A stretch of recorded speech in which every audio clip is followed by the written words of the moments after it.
I'm making friends already.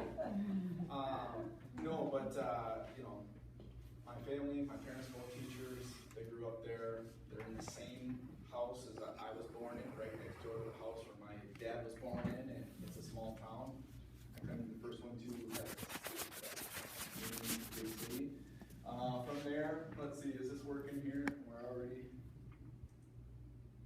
What am I in the? Oh, there we go. Okay, all right. So this is me, my grandma. I said my dad was born in the house right next door. My grandma is no longer with us, unfortunately. She passed away a few years ago, lung cancer. This is part of the stuff that we're going to be talking about today. Who doesn't know somebody or has lost somebody to something like this, right? Everybody. It's much more prevalent than it was years ago. And it's not moving forward, hon. Okay, go. There you go. It's kind of slow, I think. You see what's going on? It was working great a minute ago. Okay. Personal trainer at the line. Been there for nearly 10 years now. This is one of my clients. I still see her regularly. I'm a personal trainer, multiple certifications, corrective exercise specialist, performance enhancement specialist. I've got a, oh my gosh, this is just nuts. What it's showing is that you're right clicking. Oh, no, you went too far. I am right clicking. Cool. You should be good. So how about I left click? All right. So got my master's degree. And then during my master's degree is actually when I found out about chiropractic. I had never even given it a second thought. Come to find out, one of my classmates who I thought had the best base knowledge of how the human body works and the best way of articulating that. I really admired basically the guy's brain. He knew what he was talking about. Come to find out, he was a chiropractic student. He said you should look into it. From the minute I started to do a little bit of research, immediately I knew that I wanted to be a chiropractor and that's why I was on this planet. I knew that without ever being adjusted, without ever knowing a darn thing about it besides what I read on basically the first website that popped up. It resonated very clearly and very strongly with me. So I'm fulfilling my purpose here. From the minute I found out I was going to be a dad, it's all been pediatrics, prenatal care. I have a very strong background of exercise science. Obviously, I still have that. But for the last 3 years, my daughter, that's her right there. For the last 3 years, it's been all about studying how to take care of the little ones. So I'd like to be a family practice here. We're going to talk about some of the benefits that even itty bitty little ones can get from chiropractic care. How important it is to check them from the minute they're born. Also, I am a public health advocate. I want everybody to be healthy. I want people to have what I have. And I kind of told you a little bit about my story, but where it all started for me was after I knew I was going to be a chiropractor. I figured you should see what it's all about. So I actually met a chiropractor the day after I decided to become one. As coincidental as that might seem, literally bumped into my mentor the very next day after signing up for chiropractic school. And I had no pain, no complaints, felt fine. Was getting ready to do a bodybuilding competition, which I had done before. But, like we talked about earlier, I was going to do better. And I thought, well, I had done pretty well in my competitions before, but what can I do to take it to the next level? So I went in and decided I was going to see what it's all about. If I'm going to be a chiropractor, I want to get adjusted, see what that's all about. Had them check me using actually the same technology we use here, the nervous system scans. And no pain, no problems. Scans looked terrible. In fact, I'll end up putting my scans into the future parts of the PowerPoint here because you should see them. They are nasty. There are red bars, black bars, every color in there. No pain, no problems. The thing about the scans is they don't show pain. They show nerve interference. And that's what we're going to talk about, and that's what we're looking for with chiropractic. All right, so why am I here? Obviously, chiropractic is my calling, but there are some strong feelings inside me that I need to get out. I'm very passionate about health, getting people healthy, keeping them there. When I say we need help, I mean pretty much everybody. The entire country. And the next thing is, newsflash, oh, we're sick. There's a movie, Fat, Sick, and Nearly Dead, right? Go to the mall, look around. It's everywhere. What's up with that? What can we do about it? They say, wake up, America. Like, Like seriously, like I want to get a megaphone, stand out on the street, and be like, what is going on out here? Was it always like this? Were we always having these autoimmune diseases, obese kids, diabetes? No wonder why I get so fired up about this stuff. Man, you see a sick kid? I hate to see it. A lot of it's preventable. All right, so my mission, guide people toward better health through chiropractic. What is chiropractic? We're going to talk about that probably about a half hour from now, if we ever get there. Okay, so we're going to talk about why, so you guys know why I'm here, right? I care about public health. I want people to be healthy. I have the information to equip people to make better choices for their health. But why are you guys here? Pain. That's what brings people in the door first time, every time. Except for me. Chiropractic-minded people, they want to just make sure everything's okay.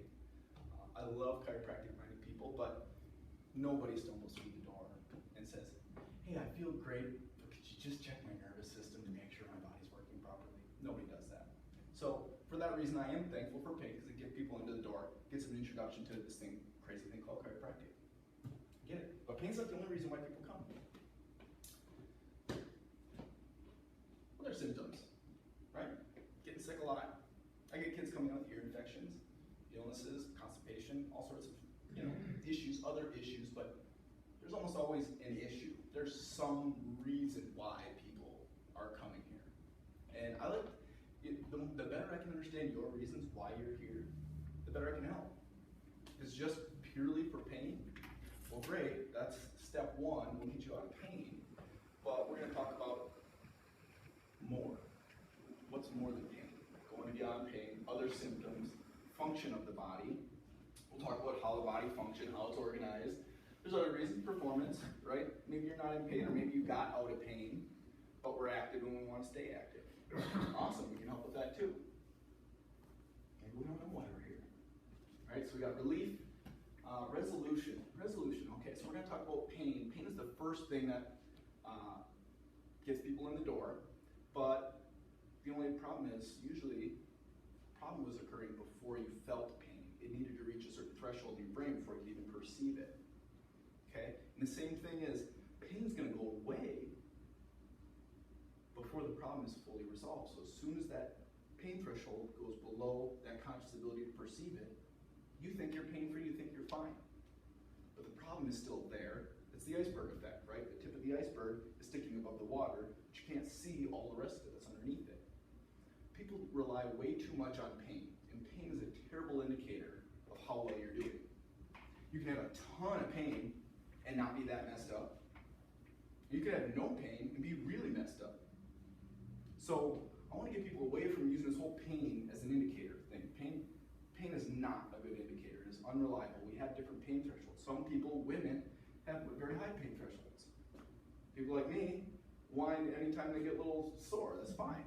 But if someone has a really high pain threshold, there may be some stuff going on and they just don't talk about it, or they handle it a lot better than someone else would.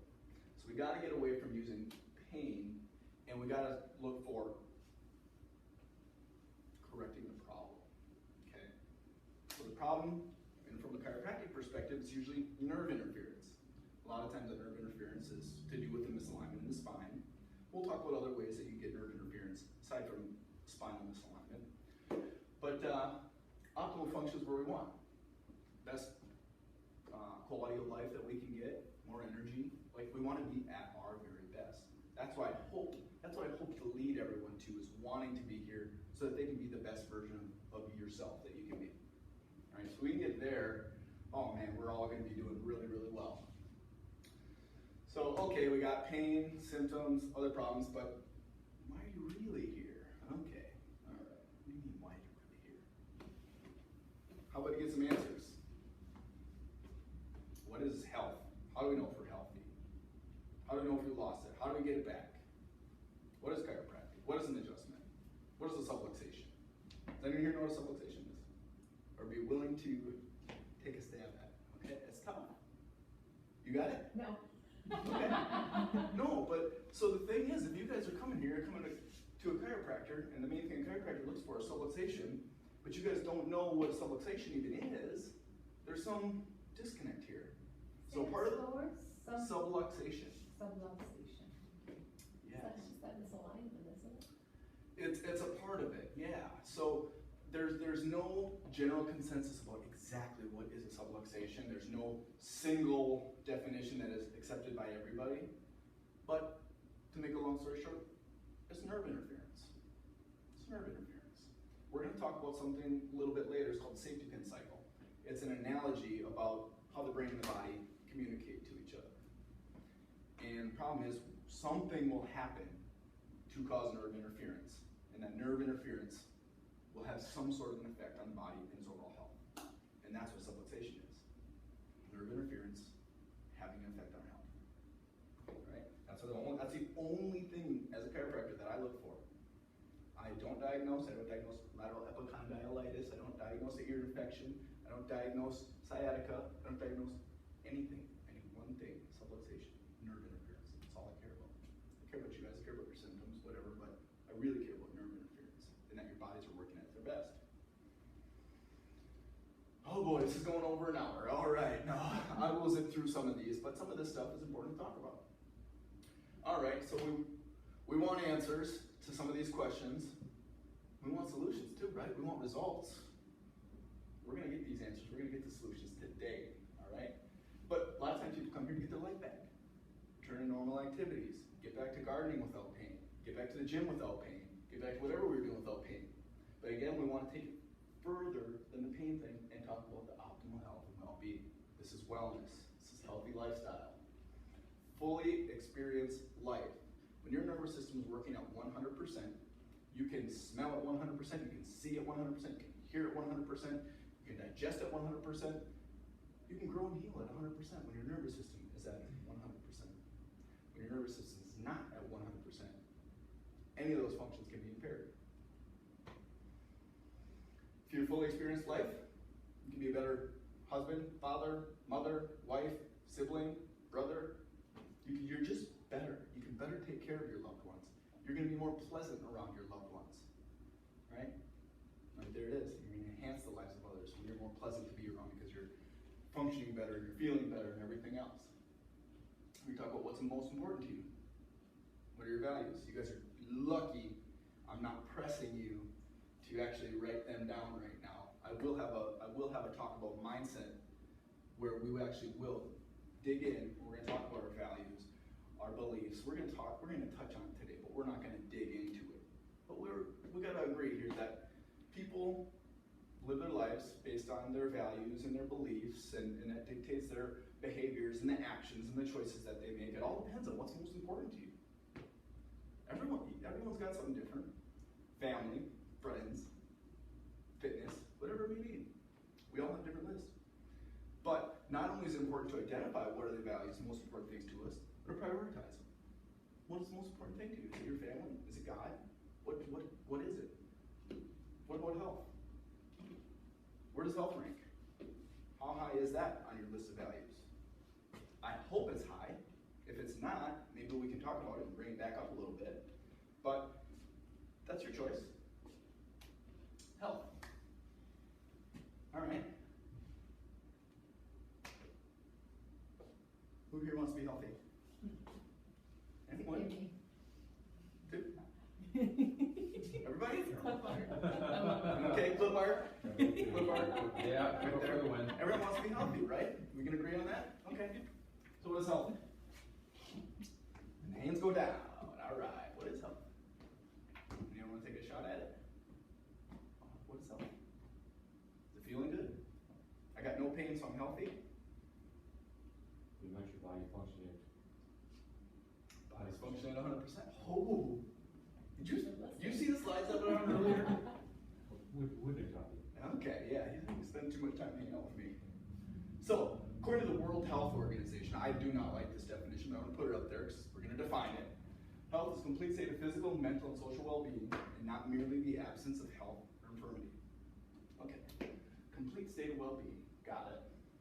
Not merely the absence of disease. Okay, so what that tells me is just because I'm not sick, doesn't necessarily mean I'm healthy, right? Not necessarily the absence of disease. Okay, I have no disease. I don't have a disease. Does that mean I'm healthy? I don't have kidney disease, so I must be healthy. No, it doesn't. That's a world. It's just long, wordy. I don't like it. But it does let us know that it's complete well-being, not just absence of symptoms. Right? I don't have any symptoms. I can't guarantee that I'm 100% healthy just because I don't have pain or any other sort of symptom. Oh boy, turn blue. What's going on here? I don't know. Okay. Hope that doesn't happen again. All right. Hey, we passed by 2 slides. That's okay. I got them memorized. I spent many hours putting this together, even though it looks bad. Our definition of health, Brian pretty much nailed it. It's a lot simpler. It's 100% healing and function. If we're at 100% healing and function, we're healthy. But what if I'm at 97% healthy, 97% healing? It's not complete health, right? That's the absence. I'm absent of symptoms at 97%. What about at 80%? Still don't have any symptoms. Am I healthy? I'm only at 80%. That's not health, right? This is the state that many people are walking around the streets right now. I got no pain. I got no problems. I haven't been sick. I haven't had to use a sick day, so I'm healthy. You're at 80%, dude. You can do better, right? Just asymptomatic does not mean you're healthy. I want to be at 100%, or above 95 at least. Maybe 100% is unrealistic, but I want to be as high as I possibly can be, not just not sick. I've heard other people say, okay, do you want to be smart or just not dumb? Right? It's the same sort of a thing. Do you want to be healthy or just not sick? I want to be healthy. Nobody thinks about this stuff. What is up with that? How do we know if we're healthy? Can you see it? Can you feel it? Kinda, maybe. You can see somebody who really takes good care of themselves. You can see that sparkle in their eye, or that twinkle, or that kind of aura almost around somebody who's really vibrant and healthy. Skin tone. A lot of times those people are getting chiropractic care, just saying. But yeah, skin tone, these things, yeah, you can kind of get clues about seeing health in somebody, but you can take a look at somebody who on the outside might look perfectly normal, and they can be very sick. See someone who's overweight, think they're unhealthy. They could actually be more healthy than you are. Just because they're overweight doesn't necessarily mean that that correlates directly to their level of health. Can you feel it? Well, I don't feel sick. Am I completely healthy? We can't rely on these things. Can we measure it? We can try. You know, can't perfectly pin it down. We can try. That's what we try and do with our nervous system scans. Measure the health and function of the nervous system at least. And we'll talk about the importance of the nervous system here in a little bit. I gotta get going. We're gonna be here all night. So, okay, all right. We can try and measure health. That's the best that we can do to know if we've lost it, right? Or else you can wait until you get kidney failure. Or you can wait until you get a symptom. I wouldn't recommend it. I say this over and over again. If you wait until you have chest pains before you change your diet and your habits, you probably waited too long. So, don't wait until you get a symptom. Be a little bit more proactive about your health, all right? If we have lost it, what can we do to get it back? That's what we're gonna talk about. All right, now the talk starts. Real health care, as opposed to, the other stuff. I don't really consider it real health care. We'll get there. I know, we'll get to it. This is a long presentation. We will zip through some of this stuff. But I call it the empowered personal health. And we got the definition of empowered. You guys can read it up there. Give someone the authority or power to do something, or make someone stronger and more confident, especially controlling their life and reclaiming their rights. Who here wants to be empowered to to take care of their own health instead of putting it in someone else's hands. Why don't we take control of it for ourselves? Right? Synonyms for empower: emancipate, unshackle, or liberate. I like it. I like it. Just gets you thinking. Because of that, I got a responsibility. Educate and liberate. It rhymes. Sounds good. Right? A couple of things on that. Come to find out, you're going to learn a little Latin here. Latin word origination of the word doctor comes from a word called docere, if I said that right. And that just means to teach. So doctor actually means teacher. I can do that. I come from a couple of teachers. I'm a spawn of teachers. Okay. So there it is. I'm going to teach you, and I'm going to set you free. Educate and liberate. You guys have a responsibility to take care of yourself. What you do, your choices are up to you. We're ready to get started now. Okay, here we go. The road to optimal health. If you haven't noticed yet, if you haven't used the restroom here, got this one in the bathroom. You can see a lot more clearly in there. Take your time in there. Check it out. It's cool. I love this poster. It's got the Shrine of Health up on top, this beaming health. When you look close, you don't see many people up there. It's up on the mountaintop. Everyone wants to get there, but it's like an adult game of chutes and ladders with every obstacle and diversion along the way, people misleading you, bad information, all of these things. Please check it out in the bathroom. Seriously, this is a great description of what happens. People are banking off how they're feeling instead of how they're functioning, and they're listening to the wrong people. They're taking the wrong advice. If we want to get to optimal health, we got to know where we're going. Compass points north, leading toward health, right? We've got to set our sights on health if you ever want to hope to achieve it. Same thing with the bodybuilding, that picture over there. I always tell people, I say, see that? That did not happen by accident. Nobody accidentally gets that lean. It's impossible to accidentally get shredded like that. You have to know what you're doing. Same thing with health. You can't just go about stumbling through life, not caring about what you eat or what you do or whatever, and just imagine you're going to be healthy. It doesn't work like that. It actually takes a lot of hard work to become healthy. Warning, don't just follow along. My goodness.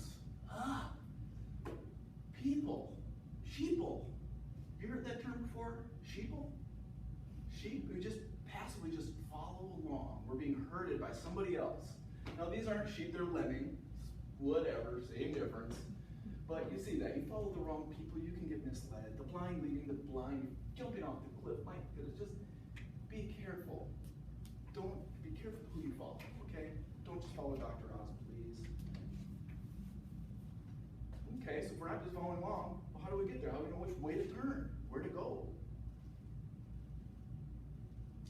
Start by, like I said, we got to take care of ourselves, okay? So we got to take care of our spirit, mind, and our body. Take care of the spirit, pray, meditate, gratitude. Take care of your mind. You got to use it. Read books. Be happy. Be nice to others. These are good, simple things about being healthy. Being nice to others will improve your health.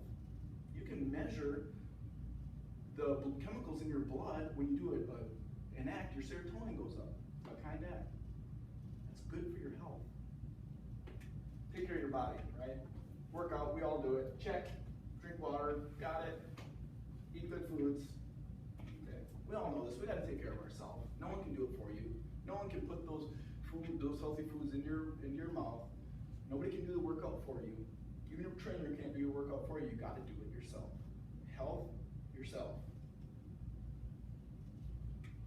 We also have to know ourselves, our beliefs. Like I said in the beginning, our beliefs dictate our behaviors, our actions, and our choices. And we're all here because of the actions that the choices that we made up to this point, and our beliefs and values are what drove that. So we're going to talk about what do we believe? What do we believe about health? Do you believe in health? Do you believe in Santa Claus? Do you believe in health? Or the body's ability to heal and be healthy? I pray we all believe that the body has the ability to heal itself and is capable of being healthy. Do you believe that being healthy is possible? Because if you don't, it's not going to happen. If you think, I'm so unhealthy, gosh, I've been dealing with this autoimmune disease forever, and I'm never going to be there. You're never going to be there. You have to believe it's possible for anything if you want it to come true. You have to believe it. Do you think it matters? Of course it matters. If you don't believe it, it's not happening. Well, responsibility. You got a responsibility to take care of yourself. Like I said, no one's doing it for you. I can give you the knowledge that you need to make good choices, but you got to make them yourself. You can lead a horse to water, you can't make it drink. All these cliches. Oh yes, oh yes. Okay, so we got to set some goals. Again, down the road, I'm gonna push you guys a little bit, just like to clarify what your values are. I'll push you guys to start writing down some goals. Take some action steps too, and have a plan how to achieve those goals. It's one thing to write them down, extremely important. It's another thing to actually have action steps to get there. All right? If we're not doing that, we're not getting the most that we possibly could be for ourselves. All right, start asking questions. Okay, what kind of questions? You gotta educate yourself. Again, nobody's gonna do it for you. You gotta start figuring out what things you'd like to know and taking a proactive stance and going out and getting that information. If you don't know where to go out and get the information, there's this thing called the internet. But be careful, because it's not all good information. So when you get your information, you have to critically appraise it. Is this good info? Is it coming from a reliable source? If you're not sure, ask somebody. Right here. If I don't know, I'll tell you I don't know. And we'll work together to try and find some answers. Okay, more questions. Here we go. We're talking about healthcare now. Is your healthcare? Who here? You guys all have healthcare? Mm-hmm. Healthcare? I don't consider it healthcare, but we have something that's healthcare. Well, we have insurance. Yes, okay, we have insurance. All right. And I just beg to differ that is not healthcare at all. All right. I call it something else. I call it sick care or crisis care. All right. We're going to talk about the difference between sick care, crisis care, and healthcare. Now, these are going to come up line by line.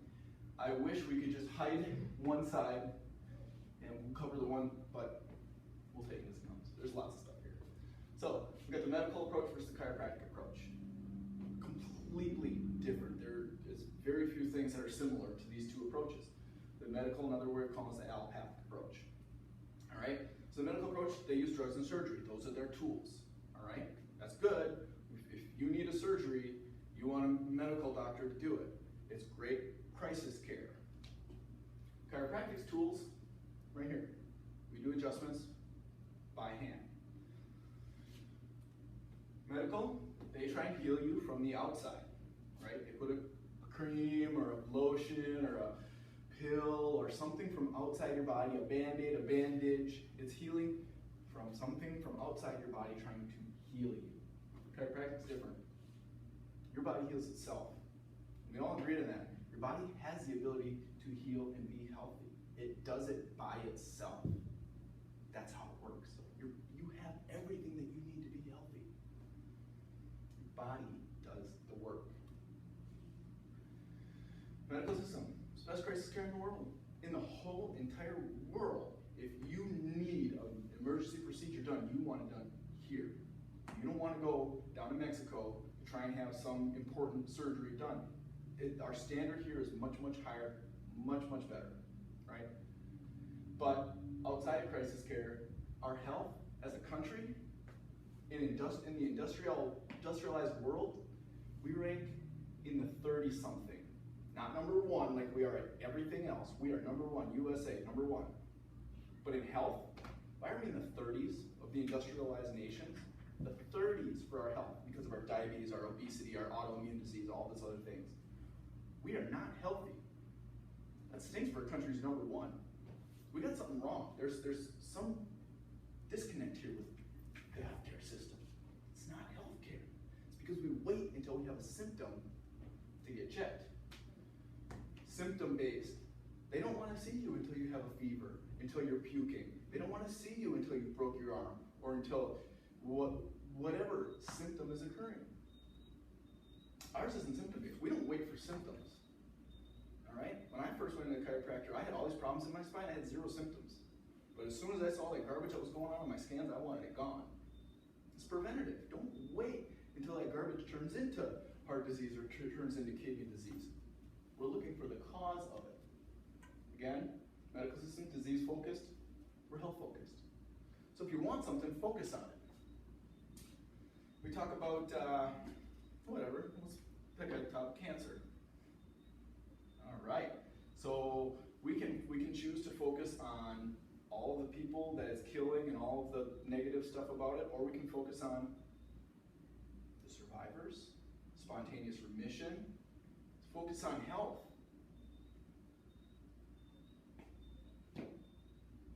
Focus on health, please. Keep that in target. Don't worry about sickness and disease and fear and worry, and that stuff is not good for your health. What you think about is what you become. If you think about disease all the time, that's not the path. That is not the right path toward optimal health. I promise you. Focusing on your disease and your symptoms is not the path toward optimal health. All right. So again, don't wait for symptoms. Ben Franklin said it. An ounce of prevention is worth a pound of cure. And in this day and age, it's worth more than a pound of cure. There are 16 ounces in 1 pound, and I tell you, a surgery is going to cost you more than 16 times more than your chiropractic care. But insurance covered it. Okay, great. We'll talk about that. Insurance covered it. Everyone who has health insurance here has a deductible, I presume, right? So when, January 1st rolls around and anything at all happens to you, we pay out of pocket for it up until whatever your, I'm sure, very small deductible is, right? Some of these family plans go up to $10,000 deductible per family. Great. January 1st rolls around, anything happens to anyone, you foot the bill up to 10 grand. That's healthcare. Okay. No, can we back up? Yep. Missed an important one at the very bottom of that. So what do? When you get sick, you get checked. That's actually a smart thing to do if you get sick, to get checked. If you have, if you really are sick and you really need help, you want to get checked out. You don't just want to brush that off and pretend it's nothing. If you're having chest pains, you want to go get that checked out. All right? They're going to check your blood pressure. They're going to check your cholesterol. They're going to check everything. In fact, the medical system is very, very good at checking out anything and everything. Heaven forbid you ever throw a rib out on the left side of your body, because they don't care about your rib. They'll run you through the ringer on heart stuff, which they should. They want to be careful about that. But a good chiropractic killer just treat a rib and a heart pain in an instant. You can take care of it for 1/100th of the cost. Literally 1/100th of the cost. Let me tell you a story about my brother-in-law. You ever want to hear it when it comes to a rib and MRIs and expensive issues and things like that? For something that can get better in, how long is that? 10th of a second? Something like that. All right. So if we want health, we've got to understand how the body works. All right. There's a lot that goes into this. So we're going to kind of just breeze past this. It's going to be like a fast version of how the body works. We're organized. Entropy, enthalpy. If you ever paid attention in physics class, we're either organized or disorganized. And as human creatures, we are very organized. We're organized into organs, tissues, glands, these common groups of cells. They come together. They're coordinated into organ systems, right? When everything's coordinated, things are working harmoniously. When things are working harmoniously, we've got homeostasis. I actually prefer homeodynamics instead of homeostasis. Stasis means still. Our body is dynamically changing and adapting to what's going on inside and outside our body. But when things are coordinated and working harmoniously, we get that homeodynamic. It's called function. Or ease. Our body is at ease. It's working properly. That's health.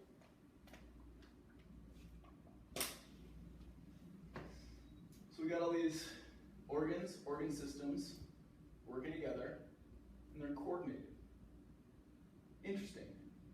The next slide is going to talk about the importance of the nervous system, right? So what's the organ involved with the nervous system? What's the main organ of the nervous system? Brain. Brain. So what's the rest of the system of the nervous system? The spinal cord and your nerves, right? Brain, spinal cord, nerves. That's your nervous system. Your nervous system is absolutely critical to life. You cannot live without a brain. You cannot function without your nerves. It's not happening. Gray's Anatomy says the nervous system controls and coordinates all organs and structures in the human body. Controls and coordinates. Harmony. Working together. Things are working as they're supposed to be because of the nervous system. The brain goes down the spinal cord, tells the heart to beat, tells your food to digest, tells your whole entire body how to work. It coordinates absolutely everything. Your immune system, going to the bathroom, all that stuff's not possible without the nervous system. Arguably, the most important organ system of them all. I like Bruce Lipton's version better. He says the function of the nervous system is to perceive the environment and coordinate the behavior of all of their cells. Similar, but a little bit different. We're talking about perception, perceive the environment. It's what the brain thinks is going on based on the information that the nerves are sending to it. That's your perception. But if the information that the nerves are sending to your body is staticky, I imagine a fuzzy TV set, just a fuzzy picture, the brain doesn't get a clear perception of what's actually going on. So if you have a problem in your spine, wherever, we'll say upper part of the back, where the nerve goes off to the hand, maybe somebody can't quite feel hot and cold as well with their hand because the static interference between the body and the brain. What it's doing again, that word coordinate, it coordinates the function of the body. 3 branches of the nervous system. Got that on a poster in the next room. I have no graphics for this. We're talking about sensory. We're just talking about this. This is, we have sensors that tell pressure, light touch, hard touch, sensors that tell hot, cold, sensors that say pain, which is a very, very small amount of the nervous system. Which is again why we can't rely on pain to be an indicator of our health and well-being. We have sensors that say internal pressure, when you feel gas and bloated. There's sensors in your organs that say, oh, there's too much pressure in here. It sends it up to your brain. There's sensors that determine your blood pressure and tell your heart to beat harder or beat softer. There's all sorts of nerves throughout our entire body giving us information to our brain. In fact, sensory, 90% of the to and from information from the brain to the body and the body to the brain, 90% of that is incoming information. Information from the body going into the brain. 90% incoming information. Only 10% of the brain telling the body what to do. The brain is nourished by all of this, it's called afferent, incoming information from the body about the temperature, about the pressure, about the pain, about the joint position. 90% of the information is incoming from our body to our brain. Then we got our motor and our autonomics. Motor, muscle activity. Raise your hand. Hand goes up. I told my body to bend over. Muscles are doing that. It's pretty simple stuff, how our muscles work. We checked out one of our scans, looking for muscle spasm. And we got the autonomics. That's the best part. The automatic stuff. That's your heartbeat, your digestion, the things that we can't control. That's your body's function, the autonomic system. That's a huge part of the nervous system. Everyone's so hung up on the pain, they're only talking about the sensory. They're only talking about a fraction of a third of the nervous system. You don't hear people talking about their autonomic function, except for me. I care about your heartbeat, and that it's beating on time with the right pressure, or in the right amount, all day, every day.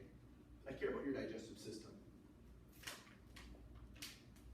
All right, the autonomics have 2 branches, sympathetic and parasympathetic. That's your fight or flight, or your rest and digest. Tiger's chasing you, you go into sympathetic fight or flight mode. Oh my gosh, I'm scared. Body shoots blood out to the muscles so I can run away. Problem is, the body shoots blood out to the muscles, it has to take it from somewhere. And it takes it from the organs. So we get scared, or upset, or frightened, and our organs are deprived of blood so that we can get away from the tiger.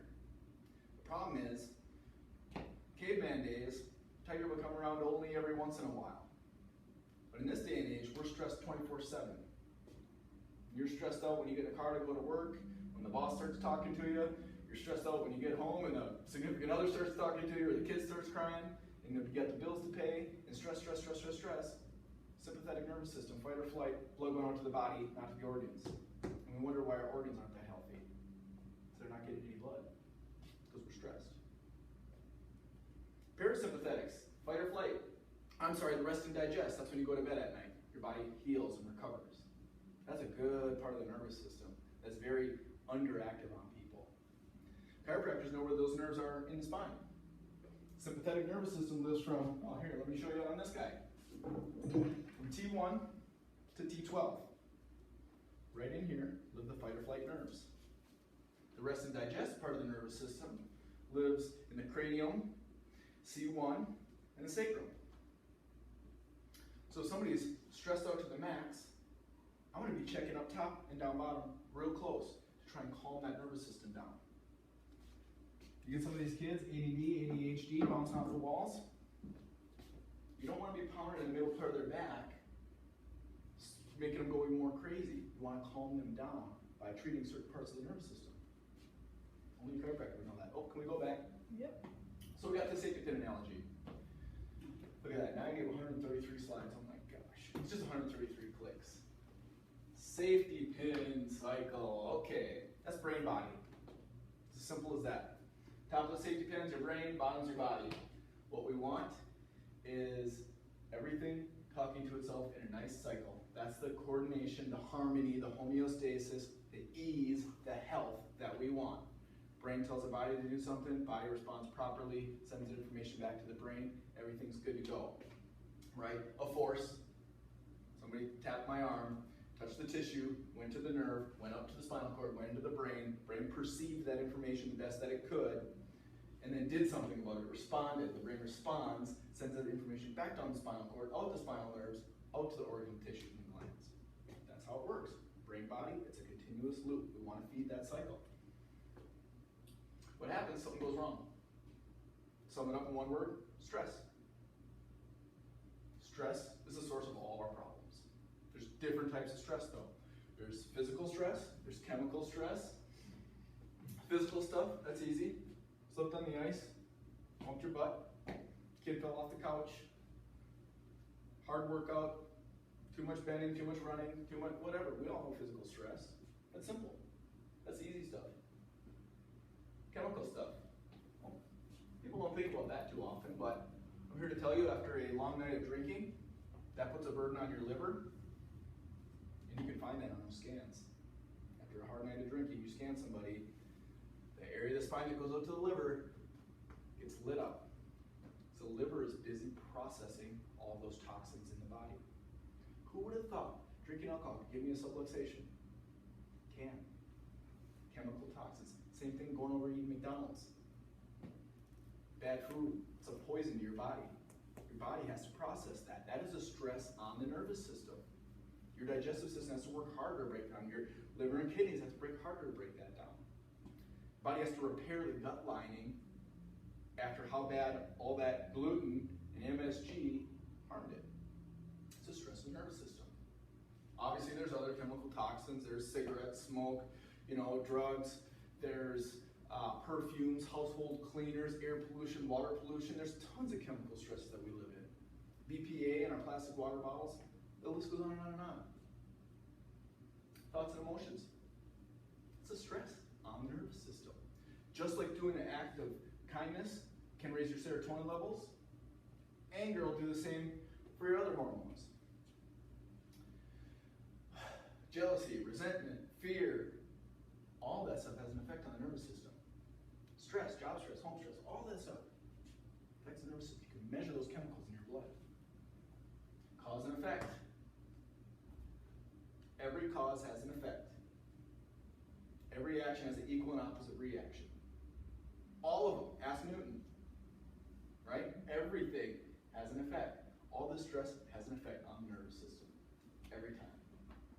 We call that, there's a difference here, dis-ease. It's not disease. Disease is like full-blown, my kidneys are shutting down. Dis-ease happens at 98%. And at 80%, this dis-ease. The body isn't sick yet, but it's not functioning at its very best. Why? Because of stress. What kind of stress? I don't know. Some kind of physical, mental, or chemical. One of those causes problem in the nervous system. Hippocrates, father of modern medicine, said it best. In disease, look first to the spine. It's over 1,000 years ago. Back to the safety pin cycle. Something goes wrong, stress causes a problem. Here we go. Best analogy ever. TV, stress. That's what I'm talking about right there. There's your subluxation. It's that simple. Here we go. Safety pin. You guys get it? You have a problem? This is what happens. Brain and body stop talking to each other. Stop clearly communicating to each other. That coordination, that harmony, it's gone. We're no longer at ease. All right? Dis-ease. We may not have a disease yet, but we are no longer at ease.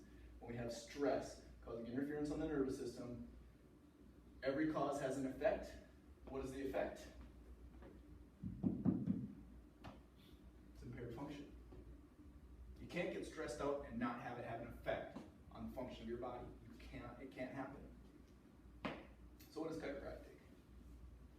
It's science. We talk about our scans. People come in, we got 10-month-old, had fallen down on his butt, having some constipation issues. Oh, we got a gal in her early 40s, works out all the time, extreme left hip pain. Those are black bars at the base of that, right? She didn't say anything about her neck. We got some significant neurological disturbance going on in the neck, but she did mention that one. Now the scans, they don't always show pain. Again, pain is not a good indicator, but in this case it did. It happened to correlate quite nicely with what was going on with her. Both of these cases, 12 adjustments later, 1 month later, got your little boy there. Scans look a heck of a lot better. Look at this lady. Holy cow. I would say it's abnormal for a scan to show that kind of improvement in 1 month. Except for this. She's a workout fanatic. She takes great care of herself. So you know what? She got better fast. Way faster than most people in that same position ever would have. This is why I love people who work out. What else is chiropractic? It's an art, right? The art of the adjustment. Right? Not anyone can do that. It takes some skills to be able to do that, and we are constantly working on our art, trying to become better adjusters, going to advanced trainings, learning how to better assess the spine, learning how to better take care of it. There is an art to what it is that I do, absolutely. There's a philosophy, right? You guys are already starting to see that the way that I look at things is a little bit different than the way most people look at things, right? It's my belief systems. I believe that your spine and nervous system are very, very, very important in your health. I believe that little baby should get checked from the time they're born. It's a different philosophy than most people have. I tell you, my little girl's 2. She's yet to have any sort of significant illness. She gets the sniffles. She get a little cough here and there. Nothing significant. One of the healthiest little kids I've known. What else is chiropractic? It's a system of analyzing, adjusting the segments of the spine and the extremities. Right? That's really what it is. How do I find out where the problem is? I use my hands, I use my skills, I use my scans. It's troubleshooting, figuring out where's the problem, analyzing and adjusting the spine. Chiropractors are the only doctors in the world trained to analyze and correct subluxation. The only doctors out there, anywhere in the world, trained to find and fix these problems in the spine. You can't go to your medical doctor and get them to try and do what we're doing here. Nobody else does it. Half the chiropractors down the street don't even do it. Because they take insurance. We can talk about that. That's a whole other talk. We can just talk just on that. All right, chiropractic is done by hand. Again, back to Latin, chiropractic. Chiros, hand. Practic, done by practicos. It's a natural form of healthcare. That's what I'm talking about. Natural. Natural bodybuilder, no hormones, all that sort of thing. Natural healthcare. Safe and effective. Who benefits from chiropractic? It's easy. Everybody. It is hard for me to think of a single scenario where somebody couldn't benefit from having their nervous system work better. I don't care if you have cancer. I don't care if you had a stroke, brain disease. Your nervous system, if there's room for your nervous system to work better, you have certain conditions, Down syndrome, there's certain things we're trained to look at, and obviously you don't just do any old adjustment on anybody. Yeah, you have to use your judgment. But chiropractic can help everybody. I don't care. It can help everybody. Some examples? The minute I found out I was going to be a dad, I had a pregnant mom with all sorts of aches and pains that go along with pregnancy. I want to take care of her. She's pretty important to me. You can see as the body is changing, weight distribution, you can see well how and why a pregnant lady might need a little bit of chiropractic care. How about for the birth process? I mean, well, if you're having a C-section, just cut the baby out. It's fine. You don't need to worry about that. But how about if you're doing a natural birth, natural vaginal birth? Do you think maybe having 1 or 2 extra millimeters in the birth canal might be a big difference? Big difference. I heard you did a very good job. We had a beautiful, successful birth. I'm excited for the next. All right, so pregnant mom, we took care of her. They don't stay pregnant forever. Then we get the little infants. When should they be checked? As soon as possible. Birth is not an easy process, even a natural birth. In our case, there wasn't any pulling. 5.5 pound baby, you don't really have to pull on a 5.5 pound baby. There was no twisting. But that's the exception to the rule these days, where there's nothing but vacuuming, pulling, twisting, suctioning. And on a baby who can't even hold their head up, to be pulled and twisted out by their head, well, there's a lot of potential for misalignment to go on the upper part of the neck. And you wonder why all these babies have colic right off the bat, torticollis. I wonder how my infant baby got his head twisted like this and has been stuck like this since the time they were born. It must have been intrauterine constraint.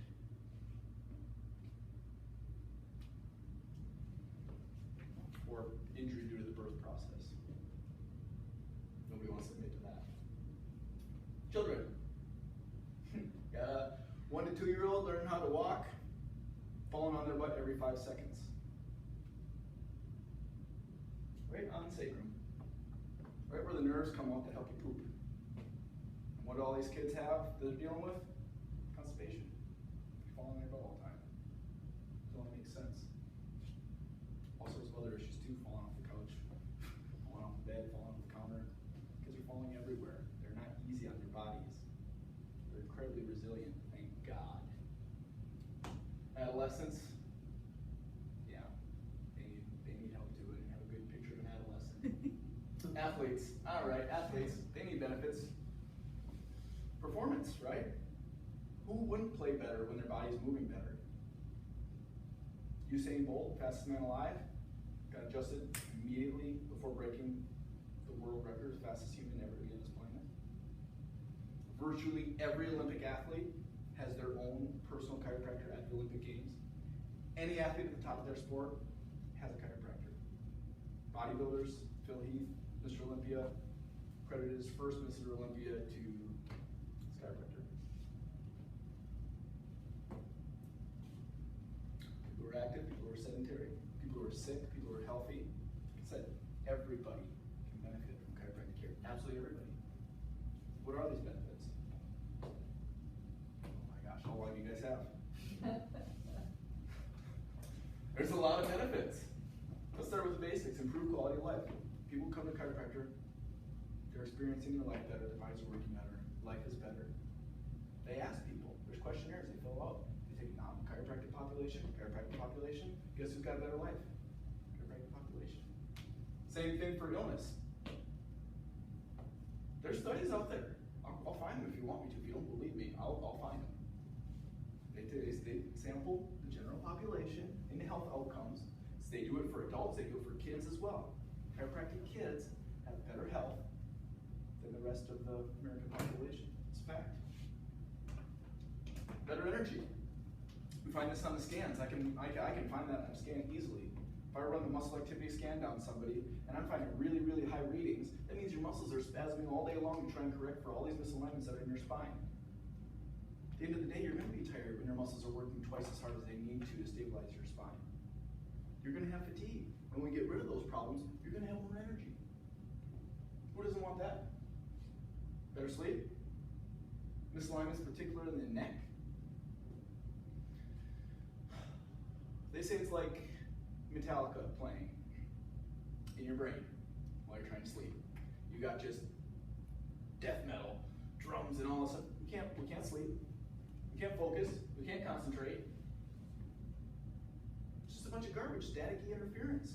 All this misalignment is causing all the muscle activity. Many more. I don't even gonna list all the benefits. There's just too many. We got. If I had somebody, I had planted something in the back corner there, chiropractic in kids. If somebody was sitting back there, I was going to have them start to read off the list of just the benefits for chiropractic in kids alone. Dozens of benefits just for kids.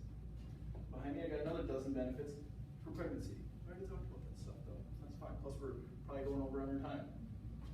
Our program, neurospinal evaluation. You guys have all had it. We do the scans. We check your range of motion. We check the posture. We feel the alignment. We got to figure out what the problems are if we're going to do anything to fix them. Right? Once we have them, how do we fix them? Specific adjustments. Specific adjustments. That's the difference between chiropractic and an osteopathic manipulation, or a couple of high schoolers stepping on each other's backs. There's a big difference between crunching on someone's back and doing a specific spinal adjustment. You have to know what direction you're putting something back into. You can't just go around trying to make noises. That's not chiropractic. Specific adjustments. Soft tissue release, okay, you have somebody who has a tight muscle, I'll help relax it. Get it moving again. For sure. What else? Corrective exercise. Right? I can show you guys the right things to do, take care of yourself. This is part of empowering you guys to do something about it. If I give you stretches, I hope that you do go do them. I'm not a mean guy, so I'm not going to get on your case if you don't do them or if you forget to do them. That's okay. I love you guys. I do. I'm here for you. I am. I really am. And we got these health classes. And you guys are the A students because you're here. Everyone else is going to get a lecture. No, it's fine. But no, who wouldn't want to be here for this, right? This is good stuff. This is free. We got snacks. Are you kidding me? This is awesome. All right, we're getting there. How are we for time? We doing all right? You are just under an hour 57. You're at 57 right now. Look at that. See, okay. So I'm right at the max of my time. I didn't think it was possible. Yeah. Yeah. And he made it sound worse. He's like 133 slides. People are checking You were their doing just fine. watches. That's fine. But how can I get out of here after an hour? Yeah. No, we made it. We are to the conclusion. In fact, this is short and sweet. I'm glad that you guys came. I don't even know what my next point is here. Okay, point of the moral of the story, get checked. You don't know if you have a problem unless you got checked. You guys already did that. Great, awesome. Can you tell somebody about that? Do you know anybody who's having some problems with their function, symptoms, pain, whatever? Do you know anyone who would benefit from their nervous system working better? Please help me. Share this message with people. What's the alternative? Wait to get sick or hurt? You're going to wait for your loved ones to get sick or hurt before you say something to them? Come on, let's work with this together. We got to get on the mountaintop and get our megaphones here. Tell people. Because I'm yelling at you guys. I'm not yelling at you guys. I'm pumped up more. That's all. Continue making good choices. You guys are doing great. Every one of you guys works out. Every one of you guys is conscious about the food that you put into your body. Every single one of you guys cares enough about your nervous system to be here. And I appreciate that. That means a lot to me. Nervous system is so important. I hope you guys are starting to see some of the reasons why I think that, why I believe that. It makes sense. Yeah, it makes sense. Exactly. That's it. Thank you guys for being here. I appreciate it. Any questions? Anything you guys have? I'll be here. I know we got some adjustments to take care of. But yeah, I really do appreciate you guys being here. I hope that you guys can share that message with others. Yeah. We'll be doing a lot of these talks, so there'll be tons of opportunities to get people here to this very same talk. We'll be doing lots of other talks just like it, special topics. They won't all go for an hour, but this is the big one. This is the need to know information about what the heck is going on here with this. We didn't even get too specific in detail really about anything, but we touched on about everything. So, again, thank you guys so much for being here. Yeah, it was great. Yeah. Bravo. Good job, Brian.